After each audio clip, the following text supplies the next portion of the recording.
Hello everyone. In today's class, we'll be discussing punctuation marks. Number 1, period, also known as full stop, used at the end of declarative sentences. So periods are used at the end of declarative sentence. For example, she loves reading, I am a girl, Neha is a dancer, Paridhi loves cycling, Shelly killed a cockroach, etc. Rule 2, period is also use in abbreviations. Abbreviations का मतलब होता है contracted form. तो जब आप contracted form abbreviations का use करते हो तो उसमें भी पीरियड यानी फुल स्टॉप का यूज करते हो. As you can see doctor, so D R साथ में आपका period will be there, mister, missus etcetera. तो इनके साथ हम क्या करते हैं, इनके साथ भी हम पीरियड्स यानी फुल स्टॉप का यूज करते हैं. So make sure to remember 2 rules about period. First one, used at the end of declarative sentences. तो जितने भी डिक्लेरेटिव सेंटेंसेस होंगे उनके एंड पे आपने पीरियड का यूज करना है. एंड सेकेंड रूल है कि आपको एब्रिविएशंस में इसका यूज करना है, mister, Mrs, doctor etcetera. Next, comma.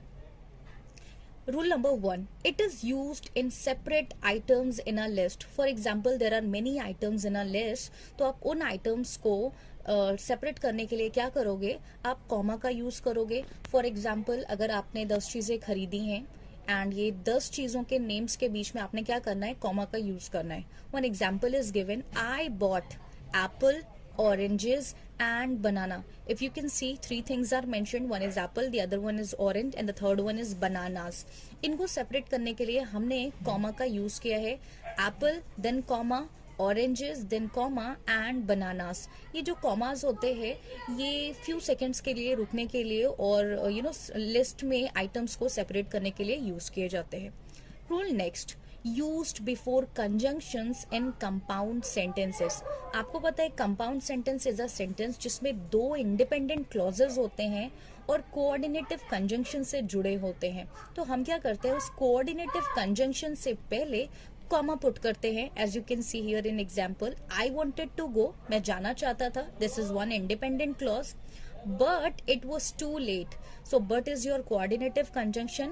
It was too late, बहुत लेट हो गई थी, ये भी एक इंडिपेंडेंट क्लॉज है. 2 इंडिपेंडेंट क्लॉज but नाम के कंजंक्शन से जुड़े हुए हैं. तो हमें क्या करना है, हमें अपना कॉमा पुट करना है हमारे कंजंक्शन से पहले. As you can see in the example, so I wanted to go comma but it was too late. ठीक है. Rule number 3, we put them around phrases or clauses that add extra information but don't affect the basic meaning of the sentence. So तीसरा rule कहता है कि आप commas को वहां पे भी पुट करो जब सेंटेंस में आपके कुछ फ्रेजेस या क्लॉजेस आ जाएं जो एक्स्ट्रा इन्फॉर्मेशन ऐड करते हैं लेकिन सेंटेंस का बेसिक मीनिंग उनकी वजह से चेंज नहीं होता है. तो उन इंफॉर्मेशंस को, उन फ्रेजेस को, उन क्लॉजेस को सेपरेट करने के लिए भी कॉमा का यूज करो. जैसे माय बेस्ट फ्रेंड, अब मेरे बेस्ट फ्रेंड की डिटेल क्या दे दी है, who lives in America. So my best friend is visiting next week. मेरा जो बेस्ट फ्रेंड है वो नेक्स्ट वीक आ रहा है. ये बात सफिशिएंट है, इतना बेसिक मीनिंग मेरे को समझ में आ गया. लेकिन अगर मैं एड ऑन करती हूँ that who lives in America, जो अमेरिका में रहता है, ये क्लॉज है, तो माई बेस्ट फ्रेंड की एक्स्ट्रा इन्फॉर्मेशन दे दी, हु लिव्स इन अमेरिका. अब मैं डायरेक्ट नहीं कह सकती थी my best friend who lives in America is visiting next week, तो ये सब कुछ मिक्सअप हो जाता. तो हमने इनके लिए कॉमास का यूज किया है. सो माई बेस्ट फ्रेंड, उसकी एक्स्ट्रा इन्फॉर्मेशन क्या दे दी है, उसकी एक्स्ट्रा इन्फॉर्मेशन ये दे दी है that who lives in America या हु लव्स पेंटिंग, कुछ भी होता, इज विजिटिंग नेक्स्ट वीक, वो नेक्स्ट वीक आ रहा है. Another example is there, the Taj Mahal. The Taj Mahal attracts many tourist every year. जो ताजमहल है वो बहुत सारे टूरिस्ट को हर साल अट्रैक्ट करता है. ये बात अपने आप में कंप्लीट है, मेरे को समझ भी आई. लेकिन अगर मैं ताजमहल के बारे में एक्स्ट्रा इन्फॉर्मेशन दे दूं कि one of the beautiful monuments, सुंदर मॉन्यूमेंट्स में से, सुंदर इमारतों में से एक, या द ताजमहल ब्रैकेट में बता दो, है ना, या कॉमा लगा के बता दो built by Mughal emperor Shah Jahan, ये भी एक्स्ट्रा इन्फॉर्मेशन हो गई कि जो शाहजहां ने जिसको बनवाया. ठीक है. सो हम क्या करते हैं, एक्स्ट्रा इन्फॉर्मेशन या फ्रेज या क्लॉज अगर आप एड ऑन कर रहे हो तो कॉमा का यूज कर दो. तो the Taj Mahal, comma, one of the beautiful monuments, comma, attracts many tourists every year. Next rule, they separate question tags from the rest of the sentence. Comma का यूज आप अपने सेंटेंस में तब भी करते हो जब आप क्वेश्चन टैग को अलग करना चाहते हो। तो रेस्ट ऑफ द सेंटेंस से क्वेश्चन टैग को हम अलग करते हैं बाय यूजिंग कॉमा। जैसे this is a girl, comma isn't she, फिर हम पूछ रहे हैं कि लड़की नहीं है ना।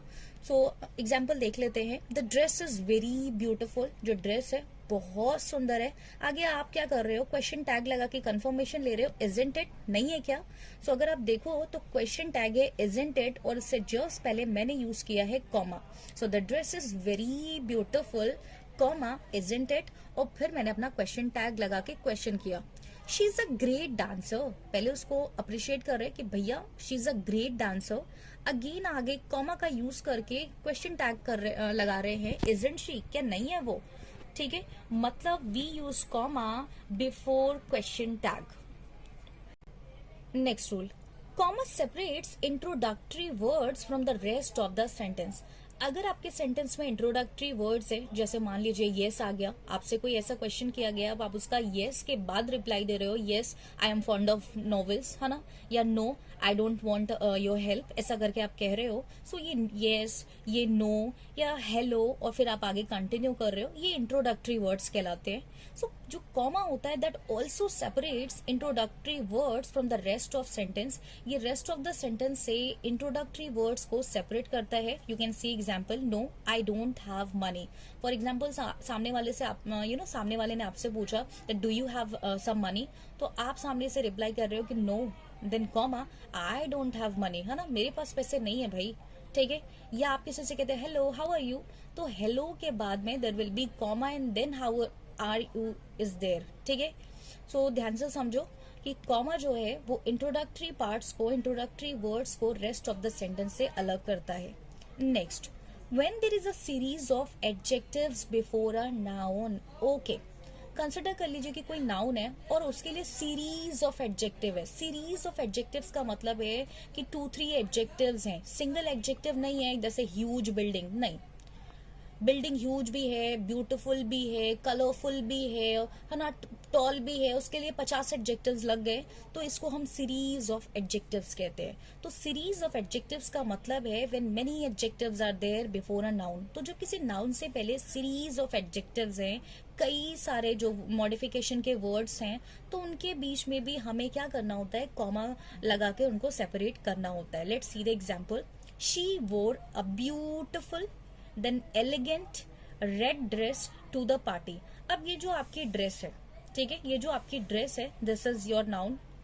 अब ये ड्रेस कैसी है, इसकी डिटेलिंग दी है कि भाई ये ब्यूटीफुल है, this is elegant also, and colour भी बता दिया, एडजेक्टिव उसका बता दिया कि रेड कलर भी है। तो हमने क्या देखा कि व्हेन सीरीज ऑफ एडजेक्टिव्स है तो आपने उनमें कॉमा पुट करना है। So beautiful then comma, then elegant then comma and then red dress, ठीक है। इसी तरह यहाँ पे जर्नी इज अ नाउन और इस जर्नी के लिए many adjectives are there. Journey कैसी है, it is long, it is exhausting and challenging, तीनों एडजेक्टिव्स हैं। So your journey was long, exhausting and challenging. तो हमने क्या किया, हमारे सीरीज ऑफ एडजेक्टिव्स के बीच में कॉमा पुट कर दिया। So it was a long comma exhausting comma challenging journey. तो लास्ट एडजेक्टिव नाउन के पहले होगा और उनके बीच में आपने कॉमा पुट नहीं करना है। बाकी जितने भी एडजेक्टिव्स होंगे उनके बीच में आपने क्या करना है, कॉमा पुट कर देना है। Note, we don't put comma if the adjectives have a building up effect. अगर आपके adjectives cumulative form में हैं, मतलब वो साथ में आ रहे हैं, उनका building up effect है, वो अलग अलग नहीं है, तो फिर आप commas put नहीं करते हो। जैसे एग्जाम्पल है, she adopted, उसने अडॉप्ट किया, she adopted a tiny old wooden cabin। अब ये केबिन कैसा है, टाइनी ओल्ड वुडन। यहाँ पे ये जो आया एडजेक्टिव, ये सीरीज ऑफ एडजेक्टिव्स नहीं है, ये बिल्डिंग अप इफेक्ट में है, तो इनके बीच में आप पुट नहीं करते हो। So do remember these rule कि जो कॉमाज है वो लिस्ट में आइटम्स को सेपरेट करने के लिए, अगर आपने ऑरेंजेस लिए, बनानास लिया, पोटैटो, कैरेट, रेडिश, तो इनको सेपरेट करने के लिए आपने कॉमा पुट करना है। नेक्स्ट रूल कहता है कि कंपाउंड सेंटेंस में कंजंक्शन से पहले comma should be there. Next rule कहता है कि अगर आपके सेंटेंस पे फ्रेजेस या क्लॉजेस हैं जो एक्स्ट्रा इन्फॉर्मेशन दे रहे हैं, जैसे the friend who lives in America, the friend who loves painting, है ना, तो आप उन एक्स्ट्रा इन्फॉर्मेशन को, उन फ्रेजेस और उन क्लॉजेस को क्या करोगे, कॉमा से सेपरेट करोगे। नेक्स्ट रूल कहता है कि अगर आपके सेंटेंस में क्वेश्चन टैग है एट द एंड, तो उससे पहले आपको क्वेश्चन टैग से पहले कॉमा लगा के क्वेश्चन टैग को रेस्ट ऑफ द सेंटेंसेस से सेपरेट करना है। नेक्स्ट रूल कहता है कि इंट्रोडक्टरी वर्ड है हेलो और हाय या गुड मॉर्निंग या नो यस, इस तरह के इंट्रोडक्टरी वर्ड्स हैं तो उनको भी कॉमा लगा के रेस्ट ऑफ द सेंटेंस से सेपरेट करिए। नेक्स्ट रूल कहता है कि if series of adjectives are there, put comma between them. ठीक है, okay. Use commas to separate contrasting और comparative statements in a compound sentence. तो अगर आपके कंपाउंड सेंटेंस में कंपैरिजन है, कंट्रास्ट है, तो आपने क्या करना है, आपने कॉमास का यूज करना है। जैसे कंट्रास्टिंग का मतलब है कि काइंड ऑफ ऑपोजिट, जैसे कि वो चीज फनी नहीं थी, इट वॉज बोरिंग, तो फनी एंड बोरिंग दो ऑपोजिट काइंड ऑफ वर्ड है, ये कंट्रास्टिंग इफेक्ट है। जैसे मैं कह रही हूँ कि राज जो है वो माइजर है लेकिन उसने हेल्प की, ये भी कंट्रास्टिंग है। कंजूस आदमी से हेल्प कैसे आप एक्सपेक्ट कर सकते हो। So the film was not funny, जो फिल्म थी वो फनी नहीं थी, कॉमा जस्ट बोरिंग, सिर्फ बोरिंग थी। शी स्टडीड ऑल नाइट, उसने पूरी रात पढ़ाई की, yet she still failed the exam, फिर भी फेल हो गई, ये कंट्रास्टिंग सेंटेंस है। पूरी रात पढ़ाई करने के बाद भी फेल हो गई, ये कंट्रास्टिंग सेंटेंस है, कॉम्पेरेटिव सेंटेंस है। तो कंपेरेटिव या कंट्रास्टिंग सेंटेंस अगर आपका है कंपाउंड सेंटेंस, तो उसमें भी आपने कॉमा पुट करना है। Let's see the use of colon. Colon का यूज क्या है, ये इंट्रोड्यूस करता है लिस्ट को, एक्सप्लेनेशंस को या कोट को। ठीक है, तो अगर जैसे आपने देखा ना कि लिस्ट ऑफ आइटम्स हैं तो आप कॉमा का यूज करते हो। ठीक है, वो कॉमा, वो जो लिस्ट ऑफ आइटम्स बता रहे हो उससे पहले आपने कहा कि there are 5 things that you need. अब वो 5 थिंग्स बताने से पहले आप क्या यूज करोगे, आप कॉलन का यूज करोगे। तो पहली चीज कॉलन का यूज करते हैं हम क्या, जब हम एक लिस्ट इंट्रोड्यूस कर रहे हैं, एक सीरीज इंट्रोड्यूस कर रहे हैं। जैसे मैंने आपसे कहा कि there are two types of clauses, independent and dependent. तो जब मैं इंडिपेंडेंट और डिपेंडेंट की नंबरिंग दे रही हूँ, उससे पहले मैंने कहा कि there are 2 types of clauses, तो मैं आपके कॉलन का यूज करूंगी। मैंने कहा there are 5 types of noun, तो मैं जो 5 टाइप्स ऑफ नाउन मेंशन करने जा रही हूँ 1 2 3 करके, उस सीरीज से पहले मैं क्या करूंगी, कॉलन का यूज करूंगी। तो हम इसका यूज करते हैं कब, जब हम कोई लिस्ट, कोई सीरीज इंट्रोड्यूस करते हैं तो आप कॉलन का यूज करते हो।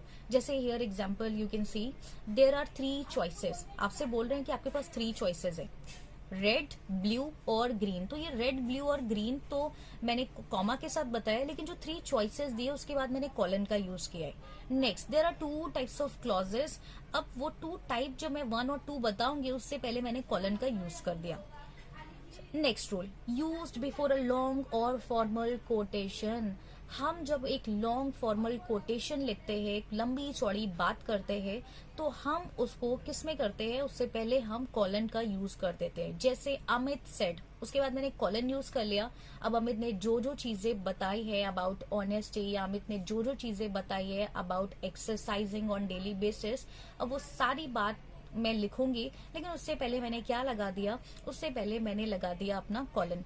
सो कॉलन का आप यूज करते हो कब, जब आप एक फॉर्मल लॉन्ग कोटेशन देते हो। सो लॉन्ग फॉर्मल कोटेशन से पहले आपने कॉलन का यूज करना है। जैसे शी सेड, क्या कहा उसने, honesty is the best policy. Honesty is the best policy is a quotation, ये लॉन्ग कोटेशन तो नहीं है but it is a quotation.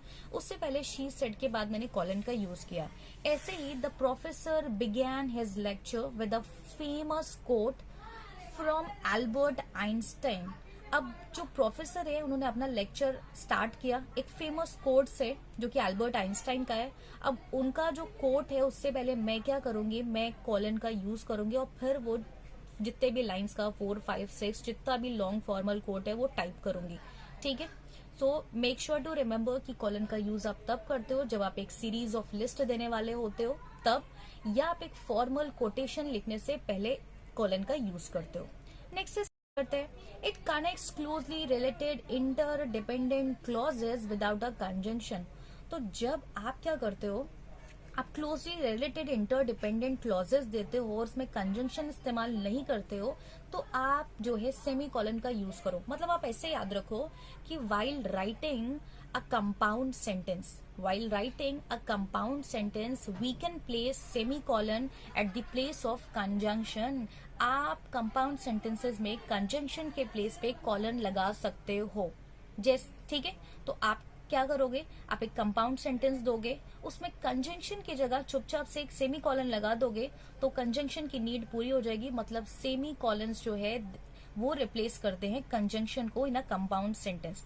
I have a big test tomorrow, example दिया है I have a big test tomorrow, इनका एक बहुत बड़ा टेस्ट है भाई।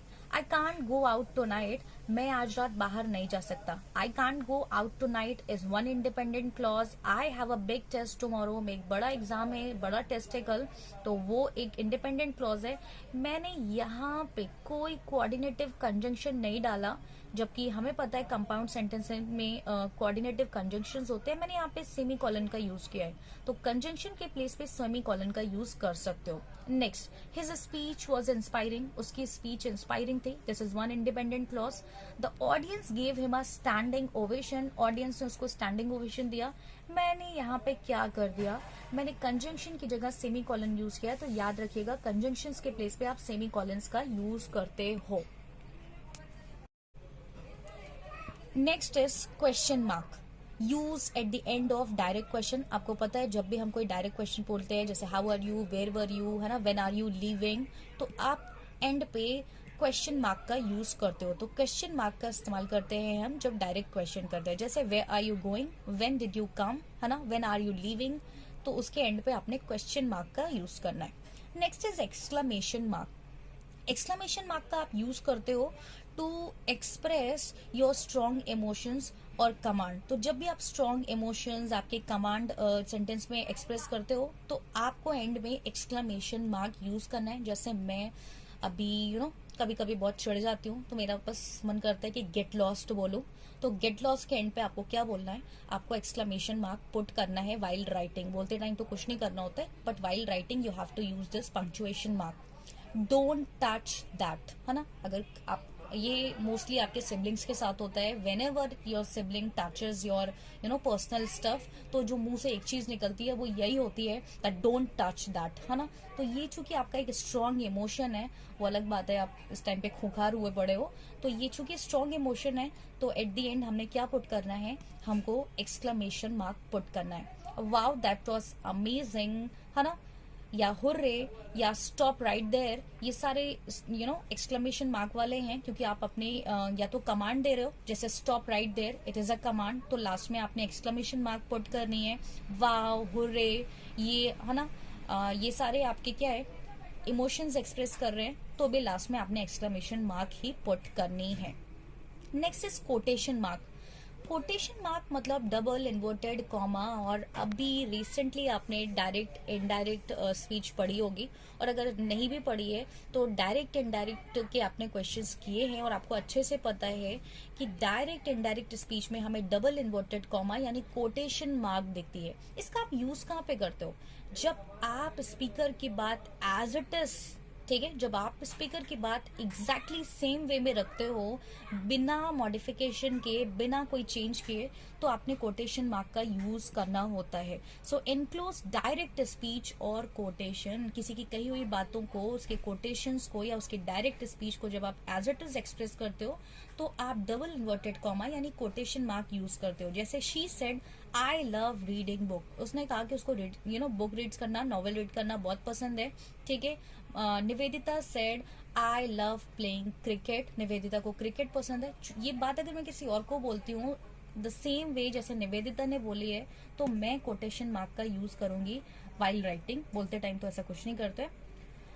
Title of short works, articles, poem, short stories, इसमें भी हम क्या करते हैं, कोटेशन मार्क का यूज करते हैं। जैसे अगर आप किसी ऑथर के आप ऑथर के आर्टिकल्स, उनके पोम, या कोई स्टोरी राइटर है तो उसकी स्टोरी का नेम मेंशन कर रहे हो, उसको हाईलाइट करना है, तो आपने उसको कोटेशन मार्क में करना है। एग्जाम्पल देखते हैं, the newspaper published an article, newspaper में एक आर्टिकल आया। अब आर्टिकल का अपना एक पर्टिकुलर नेम होगा। क्या है article? The benefits of yoga, yoga के बेनिफिट्स बता रहे हैं, हम सिर्फ पढ़ते हैं, डेली लाइफ में करते नहीं है जल्दी। So the benefits of yoga, चूंकि ये आपके आर्टिकल का क्या है, ये आपके आर्टिकल का टाइटल है, तो टाइटल हमें डबल इन्वर्टेड कॉमा यानी कोटेशन मार्क में लिखना होता है। Have you read Robert Frost poem the road not taken? चूंकि अब ये रॉबर्ट फ्रॉस्ट की पोम है द रोड नॉट टेकन, ये इसका टाइटल है, इसका नाम है, तो title has to be quoted, तो इसका कोटेशन बड़ा जरूरी है, इसलिए हमने इसको डबल इन्वर्टेड कॉमास में कोट कर दिया है। सो कोटेशन मार्क का आप यूज कहाँ पे करते हो? पहली चीज, जब किसी की कही हुई बातों को एग्जैक्टली सेम आप रख रहे हो तब। दूसरी चीज, कोई स्टोरी बुक है, उसका नाम हो, चाहे किसी ऑथर की पोम हो, ठीक है, कोई स्टोरी हो, कोई नॉवेल हो, किसी का भी नाम हो, कोई भी चीज का टाइटल हो, तो कोई आर्टिकल का टाइटल हो, ठीक है, उसको आपने कोटेशन मार्क में लिखना है। Next is apostrophe. अपोस्ट्रोफी का यूज कब करते हैं? पहली चीज, इट इंडिकेट्स पोजीशन, ये पोजीशन दिखाता है, पोजीशन मतलब ओनरशिप। तो पहली चीज की अपोस्ट्रोफी का यूज जो है वो ओनरशिप दिखाता है। जैसे अब ओनरशिप में भी आपने दो चीजें देखनी है, सिंगुलर नाउन के साथ ये ओनरशिप अलग तरीके से यानी अपोस्ट्रोफी का यूज अलग तरीके से होता है, एंड जब आपके प्लूरल नाउन्स होते हैं तो भी अपोस्ट्रोफी का यूज अलग तरीके से होता है। सिंगुलर्स के केस में देखते हैं, द कैट्स टॉय। अगर आप यहाँ पे ध्यान से देखो, द कैट्स टॉय मतलब जो टॉय है वो बिलोंग करता है कैट को, ये टॉय जो है वो कैट का है, मतलब ये पोजीशन दिखा रहा है, ये क्या दिखा रहा है? ओनरशिप दिखा रहा है कि भाई इस टॉय की ओनर कौन है, ये कैट है। So the cats toy was missing, जो बिल्ली का टॉय था वो मिसिंग था, ठीक है। रेहान्स मदर वॉज बिजी, यहाँ पे पोजीशन दिखा रहा है कि जो मदर है वो किसकी है? रेहान की, तो Rehan's mother was busy, Rehan की मम्मी बिजी थी। तो रेहान और कैट दोनों ही सिंगुलर हैं, तो यहाँ पे हमने अपोस्ट्रोफी का यूज कैसे किया? हमने यहाँ पे अपोस्ट्रोफी का यूज किया हमारे सिंगुलर नाउन के जस्ट बाद आपने अपोस्ट्रोफी पुट की और एस लगाया। बट प्लूरल्स के केस में थोड़ा सा अलग होता है। प्लूरल्स के केस में आप पहले प्लूरल वर्ड लिखते हो और फिर आप अपना अपोस्ट्रोफी लगाते हो, यानी एस पहले ही चला गया, अपोस्ट्रोफी बाद में। जैसे डॉग्स के साथ देन अपोस्ट्रोफी का साइन, कैट्स के साथ देन अपोस्ट्रोफी का साइन, ठीक है। So the dogs owner was sick, यहाँ डॉग्स ओनर का मतलब है कि ये डॉग्स प्लूरल है, तो कुत्तों के मालिक जो है, ठीक है, कुत्तों के मालिक हैं यहाँ। अगर ये डॉग के बीच में, डॉग के साथ अपोस्ट्रोफी और एस साइड में होता तो एक कुत्ता होता, क्योंकि यहाँ डॉग्स हैं मतलब ये प्लूरल है, then apostrophe. So make sure to remember कि सिंगुलर्स होंगे तो अपोस्ट्रोफी पहले एस बाद में, लेकिन अगर प्लूरल्स नाउन है तो एस पहले ही आ जाता है, मतलब प्लूरल वर्ड प्लूरल नाउन पहले ही होगा, अपोस्ट्रोफी बाद में लगाते हैं। Second function, next, we stayed in a five star hotel. So hotel is a noun और होटल की डिटेल यानी उसके एडजेक्टिव्स क्या है? 5 स्टार। अब 5 स्टार देखो, ये दो डिफरेंट एडजेक्टिव्स नहीं है जिनके बीच आप कॉमा पुट करो, 5 स्टार एक साथ आता है। तो ये 5 स्टार एक्चुअल में कॉम्बिनेशन ऑफ वर्ड्स है, लेकिन सिंगल एडजेक्टिव है एक ही एडजेक्टिव। तो 5 स्टार के बीच में हमने हाइफन का यूज किया है। तो 5 star, 3 years old, 5 years old, ये सब क्या है? ये सब आपके कॉम्बिनेशन ऑफ वर्ड्स हैं, एक्चुअल में एडजेक्टिव है जिनके बीच में हाइफन्स का यूज करते हैं। Next, I prepared a mouth watering dish. अब डिश इज अ नाउन और डिश की डिटेल क्या है कि it is mouth watering. So mouth watering मतलब मुंह में पानी जो ला दे। So mouth watering single adjective है, कॉम्बिनेशन ऑफ वर्ड है लेकिन सिंगल एडजेक्टिव है, तो हमने इसके बीच में हाइफन का यूज किया। Next rule, when using prefixes with words, तो आपको क्या करना है? जब आप प्रीफिक्सेस यूज कर रहे हो वर्ड्स के साथ तो आपने हाइफन का यूज करना है। जैसे एग्जांपल देखते हैं, माई grandfather was a self made man and that's true. तो ये क्या कह रहा है कि जो ग्रैंडफादर है ना, मेरे जो ग्रैंडफादर है वो सेल्फ मेड मैन है। वो कैसे आदमी है? उन आदमी कैसे है? मैन इज अ नाउन, और वो आदमी कैसे? सेल्फ मेड मैन है, खुद से बने हुए आदमी, उन्होंने खुद से अपने आप को बनाया, वो जिस भी पोजीशन पे है वो सेल्फ मेड है। सो सेल्फ मेड क्या है? सेल्फ मेड आपका प्रीफिक्स है जो आप यूज कर रहे हो, तो वर्ड्स के साथ जब आप प्रीफिक्स लगाते हो, ठीक है, वर्ड्स के साथ आप ये प्रीफिक्स लगा रहे हो तो उसके बीच में आपने हाइफन का यूज किया। ऐसे वेल नोन, आपने सुना होगा this is a well known fact, है ना, this is well known fact. So fact कैसा है, वेल नोन है, सो नोन एक वर्ड है, उसके साथ आप प्रीफिक्स लगा रहे हो वेल, तो वेल नोन फैक्ट भी इसी का एग्जाम्पल है। अनदर एग्जाम्पल है, आपने वर्ड सुना होगा को वर्कर, है ना, सो साथ में काम करने वाला वर्कर है को वर्कर। सो को क्या है, प्रीफिक्स हो गया आपका। ऐसे ही आपने सुना होगा एंटी अमेरिका, ठीक है, और self conscious, self conscious, conscious आपका वर्ड है, उसके साथ आप सेल्फ प्रीफिक्स ऐड कर रहे हो, सेल्फ कॉन्शियस, को वर्कर। एक वर्ड है रिजाइन, तो वो रिजाइन जो आप रिजाइन करते हो, अपनी जॉब से हटते हो। दूसरा रिसाइन, है ना, जो साइन आप दोबारा से वापस से जब आपको सिग्नेचर चाहिए होती है तो आप री करके लिखते हो। ऐसे री एंटर, अगर आप वापस से एंटर कर रहे हो तो एंटर वर्ड में आपने प्रीफिक्स कैसे लगा दिया, री एंटर, तो री ऐड कर दिया। री एग्जाम आपने सुना होगा, वापस से जब आप एग्जाम देते हो तो री और एग्जाम के बीच में भी आपने क्या है, आपने हाइफन का यूज करना है। Next rule for writing fractions. अच्छा, अगर आपने फ्रैक्शंस राइट करने हैं 1/3, 3/4, 1/5, तो आपने उन फ्रैक्शंस के बीच में क्या यूज करना है, हाइफन का। जैसे 1/3 के बीच में हाइफन का यूज, 3/4 के बीच में हाइफन का यूज कर दिया। और अगर आप नंबर लिख रहे हो, कौन से नंबर, 21 से लेके 99 तक जो भी आप नंबर्स लिखते हो उनके बीच में आपने हाइफन यूज करना है। जैसे 55 तो मिक्स करके नहीं लिखते, 50 देन हाइफन देन 5। 39 लिखना है तो 30 के बाद हाइफन देन 9। अगर आपने 25 लिखना है तो पहले 20 लिखिए, देन हाइफन एंड देन 5, ठीक है। आपने 65 लिखना है तो 60 नंबर में आपने वर्ड्स में लिखा 60, देन हाइफन लगाइए और देन 5 लिखिए। सो नंबर्स के बीच में आपने 21 से लेकर 99 के बीच में जो भी नंबर आप लिख रहे हो उनके बीच में आपने हाइफन का यूज करना है।